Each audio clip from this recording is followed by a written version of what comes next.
My very special guest today is Louise Hay, who has been dubbed the closest thing to a living saint by the Australian media. Considered one of the founders of the self-help movement, she is the author of more than 24 books, including the international mega bestseller, You Can Heal Your Life, which has sold more than 35 million copies around the world. The New York Times calls her one of the best-selling authors in history. Thanks to Louise's healing techniques and positive philosophy, millions have learned how to create more of what they want in their lives, including healing and well-being in their bodies, minds, and spirits. She is the founder and chairman of Hay House, a successful publishing company that began in the living room of her home before turning into a worldwide publishing company with offices in the UK, Australia, India, and South Africa. Hay House authors include Wayne Dyer, Dr. Christiane Northrup, Susie Orman, Dr. Brian Weiss, Doreen Virtue, and many other notables in the self-help movement.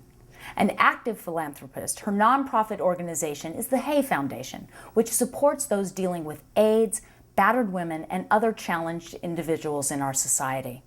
Although she is now officially retired, we saw her on Oprah last year, and now I am thrilled to say that she is here with us today. Well, welcome. It is such a pleasure and honor to be interviewing you. Thank you. So you say that if we change our thinking, we can change our lives. Oh, we do. We do, constantly, all the time. You think a negative thought, you're going to go on a downward spiral. You think a positive thought, you'll attract wonderful things to you. Absolutely. Well, so can you share with us a little bit more about your beliefs and ideas and thoughts about ourselves and the cause of our physical and emotional problems? Well, I've come to realize that it boils down to choosing the thoughts you think and choosing the foods you eat.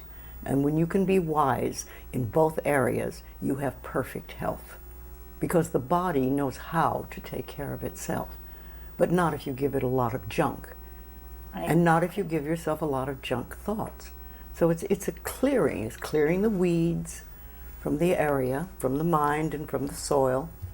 And well, I couldn't agree with you more. I've been following your work for years and years, and so. But for those of people that have tried to change their thinking but seem to be stuck, and can you give them some advice to help them to be more positive or to get through? Well, those I don't places? think that they've been trying and they're stuck.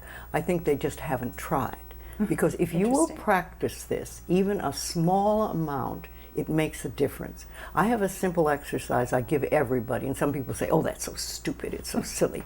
But I ask them to look in the mirror, especially first thing in the morning, and just look in their eyes and say their name and say, I love you, I really, really love you. And this is enormously hard for most people to do to begin with, but as you continue to do it, it makes a big difference.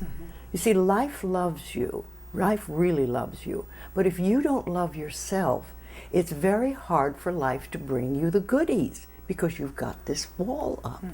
So when you can learn to love who you are, and that's the way you were born, when you were a little tiny baby, and when I say you, I mean everybody listening to this, we all adored ourselves. We loved our bodies, we loved every part of ourselves. And then we started to listen to other people who told us we weren't good enough, or we didn't do it right, or no, no, no. And so we decided that maybe we weren't very good. And that's where we get all mixed up. But when we can get back to that point of just adoring this marvelous critter in here, then life says, oh, she's got it, let's give her goodies. And then the next step is to be very grateful about it. Yes. When you're really grateful, then they want to give you more. Excellent. Oh, that's wonderful. So 30 years ago, you were diagnosed with cancer, and you recovered. So will you share that story with us? Well, what I realized at the time was that I had already been studying this stuff, the metaphysics and the thoughts, etc. And when that happened, I realized that life was giving me a chance to prove to myself that what I was teaching worked. So I said, okay, you better get in there, girl, and do it. But I did, yes, I not only changed thoughts, but I think one of the things that was the most helpful, really, was the forgiveness. I really got in there and dug out as much as I could find out about my parents' childhood. And when you understand somebody's childhood, then you can understand how they went from being this wonderful little baby to the people who would mistreat another child.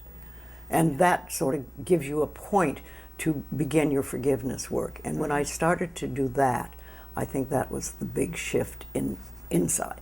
Yeah. But then, of course, I also did, I found a wonderful naturopathic doctor. Yes. And there's a very interesting story goes with that, because this is over 30 years ago. And last week I had a letter from him. And we have not communicated in all this time. This is the naturopath? Yes. I had a letter from him, and he wanted me to do his second book.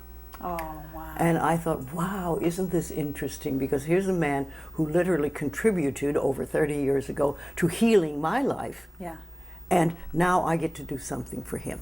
That's so beautiful. So we said, you know, comes full circle, yes, right? full circle. So That's I'm going wonderful. to do whatever I can for him. So we had the manuscript come, and you know, we've gone over it, and we really like it, and it's wonderful. That's beautiful. And you know, you can't make this stuff up. No, you can't. When life has an opportunity and wants to present to you, it's there. Well, it's interesting. My ex-husband had cancer, and we did very similar things. It was the food, it was the lifestyle, it was looking at yourself in the mirror, looking at the history and where you come from. So I remember beautiful beating story. a lot of pillows. Yes, you know. exactly. There you go. So Hay House South Africa gives 100% of its profits back to the people of South Africa. Yes, to the Noah group. Okay. Yes, and which it's is for- specifically to the 800,000 children orphaned from the AIDS epidemic. Yes, yes, we can't do them all. I mean, that's a lot of people, but we No. take whatever profits we have and we give it to one of the NOAA groups there. Well, what drew you to this cause? Why South Well, Africa? I've been working with AIDS since day one. I know you have a power. You know, you've had a powerful. I didn't effect on ask these for it, people. but life said, "Here, you handle this one." right. In a time when nobody knew anything. Nobody People knew were what. scared. Oh, they were terrified. They wouldn't touch each other. They were. Oh, it was so silly. I wouldn't get into that. But I knew I would never get it. I knew Right. that, and I just treated people as people. But so I've been with AIDS since day one, and you know, all AIDS things sort of touch my heart. Oh, that's so beautiful. Yes, you know, I have a small foundation, and I call it heart money. Because when I hear of something that touches my heart, then I give what I can to them. That's fantastic. So, since we're here at the Spiritual Cinema Circle, we have to ask you about movies. When did you first fall in love with movies? Oh, well, this is interesting because I grew up in the Shirley Temple era when everybody went, all the kids at school went to see Shirley Temple whenever it came out, and they'd all come and they'd talk. But I never went to a movie, never went to one movie in my entire childhood, with one exception. I had a very bad toothache one day, and it must have been really bad for them to take me to a dentist and spend money. And they pulled my tooth, and I was so frightened that I fainted. And I remember waking up and I was having my face slapped by my stepfather, not the dentist. And then That tells us a lot about your history. and then he took me to a movie, and it was The Bride of Frankenstein. Wow. So that is really strong in my consciousness Yeah. for a long time. It's the only movie I saw till I grew up. The Really? only one. I never got to see a Shirley Temple movie. I Oh got my to God. see The Bride of Frankenstein. I don't blame you for being a little bit not so interested in going, but you must have some favorite all-time movie. I mean, there must be something that you Harold and Maude is probably Really? my favorite all-time And inspired movie. and touched But you? a lot of it. Yeah? I've seen it, 40 Really? times. Yes. Yeah. What inspires you about that movie? Well, it's just a charming movie. It's very, very charming, and it's funny, and it's goofy. Yeah. And, there's a lot of movies that I've liked over the time. But, I've just made a movie 2 years ago, and it was my first movie. And what I was thinking at the time, it's so interesting because most women in their 30s or 40s in the movie industry, can't get a part because they're too old.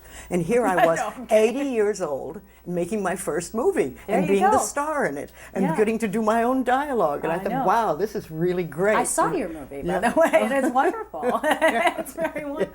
So, if you were to recommend to people or to young people what movies they should watch, if there was would you Movies recommend? I would say movies that inspire them. Yeah, exactly. Yes. Exactly. Things that inspire you to feel good and things that give you a warm feeling in your heart. Exactly. Yes.